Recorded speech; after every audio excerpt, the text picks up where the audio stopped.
এফআইসিবিডির official YouTube চ্যানেলে আপনাদেরকে স্বাগত। আজ আপনাদেরকে দেখাবো ঘরে বসে কিভাবে এক ব্যাংক থেকে আরেক ব্যাংকে মুহূর্তের মধ্যেই টাকা পাঠাবেন। এর জন্য অনেকগুলো উপায় আছে, এনপিএসবি, বিইএফটিএন এবং আরটিজিএস। বিইএফটিএন এবং আরটিজিএস নিয়ে আমি অন্য ভিডিওতে কথা বলবো। আজকে আমি আপনাদেরকে এনপিএসবি নিয়ে কথা বলবো, যেটা টাকা পাঠানোর সবচেয়ে দ্রুত এবং সবচেয়ে কার্যকরী মাধ্যম।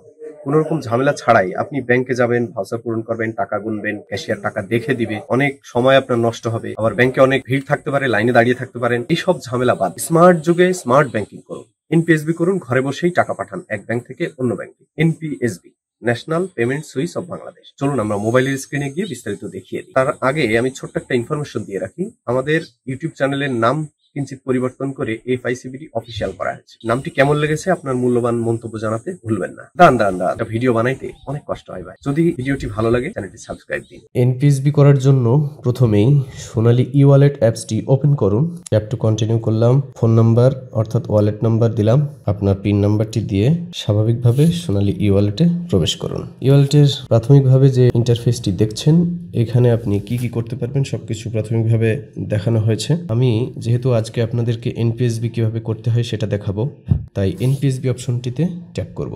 এনপিএসবি অপশনটিতে ট্যাপ করার পর সোর্স অ্যাকাউন্ট দেখুন, সোনালী ব্যাংক লিমিটেড, সোনালী ই ওয়ালেটের এখানে দেখতে পাচ্ছেন সোর্স অ্যাকাউন্ট।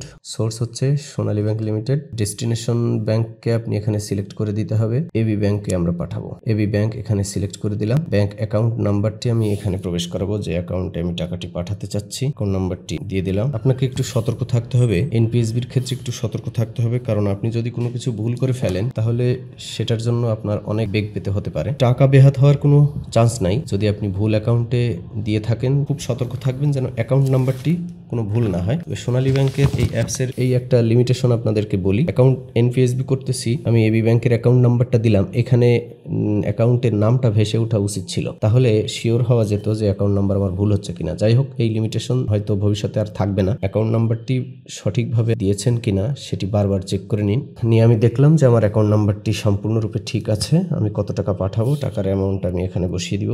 এরপর আমি এখানে আমার সোনালী ই ওয়ালেটের যে পিন আছে, পিন নাম্বারটি আমি এখানে দিয়ে দেবো। পিন নাম্বার দেওয়ার পর আমরা সাবমিট দেবো। এখন সাবমিট দিলাম।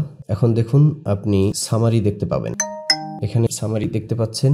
আর ওটিপি অবশ্যই আসবে, প্রতি ট্রানজাকশনে আপনার ওটিপি চাবে। ওটিপি আপনি সঠিকভাবে টাইপ করেও দিতে পারেন কিংবা কপি পেস্ট করেও দিতে পারেন। আমি কপি পেস্ট করেই দিলাম। এখানে আপনি সামারিটা একটু দেখে নিন, মিলিয়ে নিন। চ্যানেল কোড এনপিএসবি, অর্থাৎ আপনি টাকাটি পাঠাচ্ছেন কোন মাধ্যমে, এনপিএসবিতে। সেন্ডার আমি আমার অ্যাকাউন্ট এখানে দেখাচ্ছে, আর রিসিভার অ্যাকাউন্ট এখানে দেখাচ্ছে। অ্যাকাউন্টটি আরও একবার মিলিয়ে নিতে পারেন ফাইনালি। এরপর অ্যামাউন্ট কত সেটি দেখাচ্ছে। চার্জ কিন্তু আপনার এখানে আপনাকে বলে রাখি, এনপিএসবি করতে গেলে কিন্তু আপনি ইনস্ট্যান্টলি টাকা পাঠাতে পারবেন, ঠিক আছে, সে যে ব্যাংকই হোক ইনস্ট্যান্টলি টাকা পাঠাতে পারবেন, যার ফলে আপনি অ্যামাউন্ট যতই হোক আপনার 10 টাকা চার্জ করবে। যত টাকাই পাঠান 10 টাকার বেশি চার্জ করবে না। আপনার টাকাটি খুব দ্রুত সাথে সাথে অ্যাকাউন্টে ট্রান্সফার হয়ে যাবে। এটাই সুবিধা এনপিএসবির। কিছু অসুবিধাও আছে, অসুবিধাগুলো নাইবা বললাম। আপনারা যদি কোনো অসুবিধায় পড়েন সেক্ষেত্রে আপনি কমেন্ট বক্সে প্রশ্ন করুন, সমাধান দেওয়ার চেষ্টা করব। চলুন আমরা ফাইনালি সাবমিট দেই, দিলে টাকাটি চলে যাবে। সাবমিট দিলাম, দেখুন আমার সাকসেসফুল মেসেজ দিয়ে দিল। এভাবে স্মার্টলি আপনি টাকা পাঠান, স্মার্ট ব্যাংকিংয়ে অংশগ্রহণ করুন, বাংলাদেশকে এক ধাপ এগিয়ে নিন। সবাইকে ধন্যবাদ।